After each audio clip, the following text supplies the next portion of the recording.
ಖಾಸಗಿ ಬಸ್ನಲ್ಲಿ ಬೆಂಕಿ ದುರಂತ ಆದ ನಂತರ ರಾಜ್ಯ ಸಾರಿಗೆ ಇಲಾಖೆ ಎಚ್ಚೆತ್ತುಕೊಂಡಿರೋದು ಒಂದು ಕಡೆ ಆದರೆ ಈ ಖಾಸಗಿ ಬಸ್ಗಳಲ್ಲಿ ಬೆಂಕಿ ಹತ್ತೋದಕ್ಕೆ ಈ ರೀತಿ ಅವಾಂತರ ಆಗೋದಕ್ಕೆ ಕಾರಣ ಏನು ಅನ್ನೋದ್ರ ಬಗ್ಗೆ ರಿಯಾಲಿಟಿ ಚೆಕ್ ಅನ್ನು ನಾವು ನಡೆಸಿದ್ದೇವೆ. ಬಸ್ಗಳಲ್ಲಿ ಸ್ಟೀಲ್ ಅನ್ನು ಬಳಸಬೇಕು, ಆದರೆ ಕಡಿಮೆ ಗುಣಮಟ್ಟದ ಪ್ಲಾಸ್ಟಿಕ್ ಅನ್ನು ಬಳಸ್ತಾರೆ ಇವರು. ಸ್ಟೀಲ್ ಅನ್ನ ಬಳಸಿದ್ರೆ ಬೆಂಕಿ ಎಲ್ಲಿಂದ ಬರುತ್ತೆ? ಆ ಸ್ಟೀಲ್ ಬದಲಿಗೆ ಕಡಿಮೆ ಗುಣಮಟ್ಟದ ಪ್ಲಾಸ್ಟಿಕ್ ಅನ್ನ ಬಳಸಿ ಈ ರೀತಿಯ ಅವಾಂತರಗಳಿಗೆ ಕಾರಣ ಆಗ್ತಾ ಇದ್ದಾರೆ. ಸ್ಟೀಲ್ ಬದಲು ಕಡಿಮೆ ಗುಣಮಟ್ಟದ ಪ್ಲಾಸ್ಟಿಕ್ ಅನ್ನು ಬಳಸೋದು ಇದು ಬೆಂಕಿ ಬೇಗ ಹತ್ತುವುದಕ್ಕೂ ಕಾರಣ ಆಗುತ್ತೆ. ಈ ರೀತಿ ಅವಾಂತರಗಳಾದಾಗ ಇಂತಹ ಪ್ಲಾಸ್ಟಿಕ್ ಅನ್ನ ಯೂಸ್ ಮಾಡಿದರೆ ಬೆಂಕಿ ಬೇಗ ಆವರಿಸಿಕೊಂಡ್ಬಿಡುತ್ತೆ. ಇಡೀ ಬಸ್ ಸುಟ್ಟು ಹೋಗೋದಕ್ಕೆ ಇಂತಹ ವಸ್ತುಗಳೇ ಕಾರಣ ಆಗುತ್ತೆ. ನಿನ್ನೆ ರಿಪಬ್ಲಿಕ್ ಕನ್ನಡ ಖಾಸಗಿ ಬಸ್ಗಳನ್ನ ಸ್ಟಿಂಗ್ ಆಪರೇಷನ್ ಮಾಡಿತ್ತು.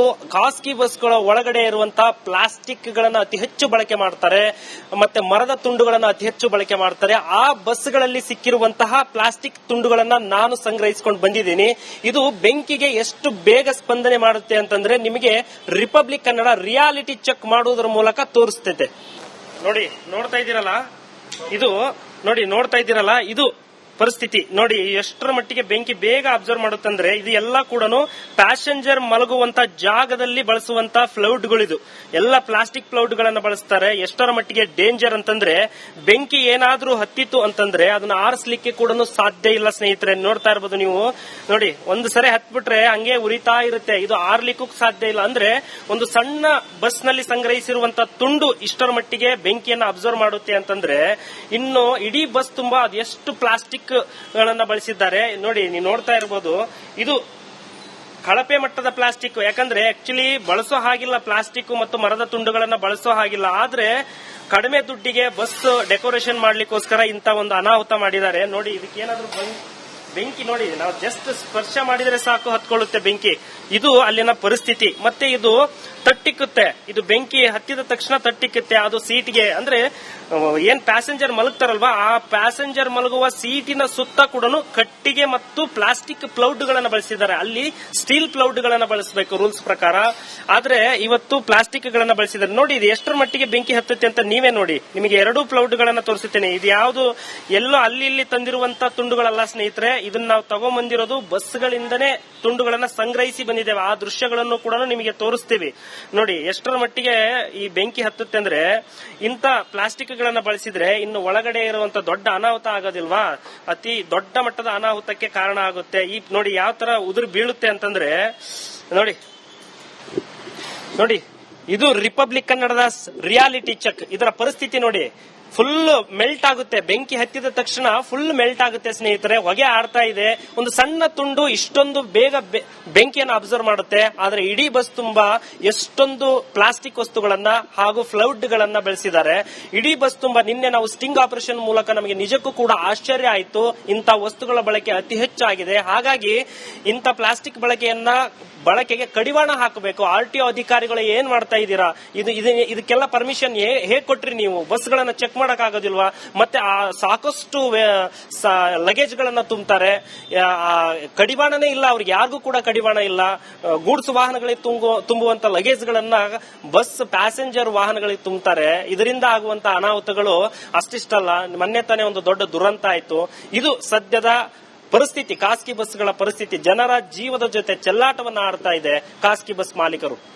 ಕ್ಯಾಮರಾ ಪರ್ಸನ್ ಮಧು ಜೊತೆ ರೆಹಮಾನ್ ಹೊಳಲು, ರಿಪಬ್ಲಿಕ್.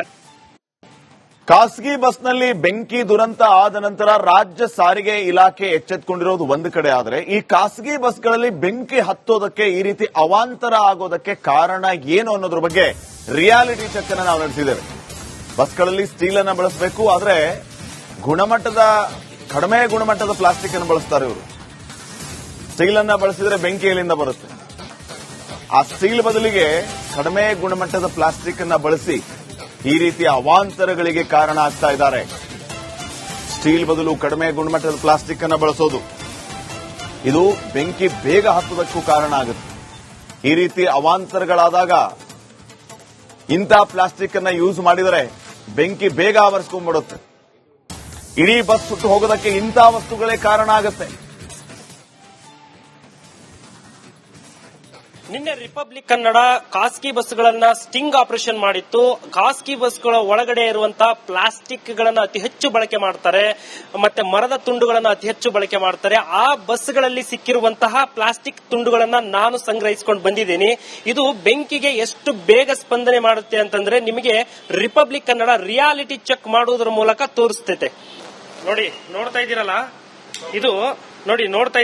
ಇದು ಪರಿಸ್ಥಿತಿ ನೋಡಿ. ಎಷ್ಟರ ಮಟ್ಟಿಗೆ ಬೆಂಕಿ ಬೇಗ ಅಬ್ಸರ್ವ್ ಮಾಡುತ್ತಂದ್ರೆ ಇದು ಎಲ್ಲ ಕೂಡ ಪ್ಯಾಸೆಂಜರ್ ಮಲಗುವಂತ ಜಾಗದಲ್ಲಿ ಬಳಸುವಂತ ಫ್ಲೌಡ್ಗಳಿದು ಎಲ್ಲ ಪ್ಲಾಸ್ಟಿಕ್ ಫ್ಲೌಡ್ ಗಳನ್ನ ಬಳಸ್ತಾರೆ. ಎಷ್ಟರ ಮಟ್ಟಿಗೆ ಡೇಂಜರ್ ಅಂತಂದ್ರೆ ಬೆಂಕಿ ಏನಾದ್ರೂ ಹತ್ತಿತ್ತು ಅಂತಂದ್ರೆ ಅದನ್ನ ಆರಿಸಲಿಕ್ಕೆ ಕೂಡ ಸಾಧ್ಯ ಇಲ್ಲ ಸ್ನೇಹಿತರೆ. ನೋಡ್ತಾ ಇರಬಹುದು ನೀವು ನೋಡಿ, ಒಂದು ಸರಿ ಹತ್ಬಿಟ್ರೆ ಹಂಗೆ ಉರಿತಾ ಇರುತ್ತೆ, ಇದು ಆರ್ಲಿಕ್ಕೂ ಸಾಧ್ಯ ಇಲ್ಲ. ಅಂದ್ರೆ ಒಂದು ಸಣ್ಣ ಬಸ್ ನಲ್ಲಿ ಸಂಗ್ರಹಿಸಿರುವಂತ ತುಂಡು ಇಷ್ಟರ ಮಟ್ಟಿಗೆ ಬೆಂಕಿಯನ್ನ ಅಬ್ಸರ್ವ್ ಮಾಡುತ್ತೆ ಅಂತಂದ್ರೆ ಇನ್ನು ಇಡೀ ಬಸ್ ತುಂಬಾ ಅದೆಷ್ಟು ಪ್ಲಾಸ್ಟಿಕ್ ಗಳನ್ನ ಬಳಸಿದ್ದಾರೆ ನೋಡಿ. ನೀವು ನೋಡ್ತಾ ಇರಬಹುದು ಇದು ಕಳಪೆ ಮಟ್ಟದ ಪ್ಲಾಸ್ಟಿಕ್. ಯಾಕಂದ್ರೆ ಆಕ್ಚುಲಿ ಬಳಸೋ ಹಾಗಿಲ್ಲ, ಪ್ಲಾಸ್ಟಿಕ್ ಮತ್ತು ಮರದ ತುಂಡುಗಳನ್ನ ಬಳಸೋ ಹಾಗಿಲ್ಲ. ಆದ್ರೆ ಕಡಿಮೆ ದುಡ್ಡಿಗೆ ಬಸ್ ಡೆಕೋರೇಷನ್ ಮಾಡ್ಲಿಕ್ಕೋಸ್ಕರ ಇಂತ ಒಂದು ಅನಾಹುತ ಮಾಡಿದ್ದಾರೆ ನೋಡಿ. ಇದಕ್ಕೇನಾದ್ರೂ ಬೆಂಕಿ ನೋಡಿ, ನಾವು ಜಸ್ಟ್ ಸ್ಪರ್ಶ ಮಾಡಿದ್ರೆ ಸಾಕು ಹತ್ಕೊಳ್ಳುತ್ತೆ ಬೆಂಕಿ.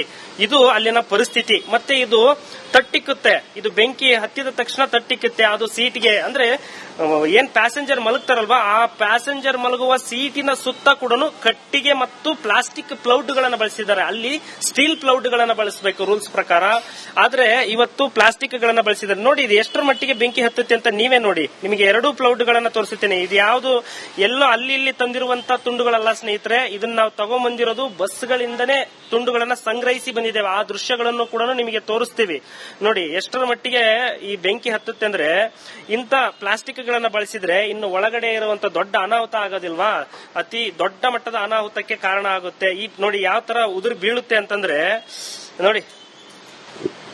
ನೋಡಿ ಇದು ರಿಪಬ್ಲಿಕ್ ಕನ್ನಡದ ರಿಯಾಲಿಟಿ ಚೆಕ್. ಇದರ ಪರಿಸ್ಥಿತಿ ನೋಡಿ, ಫುಲ್ ಮೆಲ್ಟ್ ಆಗುತ್ತೆ. ಬೆಂಕಿ ಹತ್ತಿದ ತಕ್ಷಣ ಫುಲ್ ಮೆಲ್ಟ್ ಆಗುತ್ತೆ ಸ್ನೇಹಿತರೆ. ಹೊಗೆ ಆಡ್ತಾ ಇದೆ.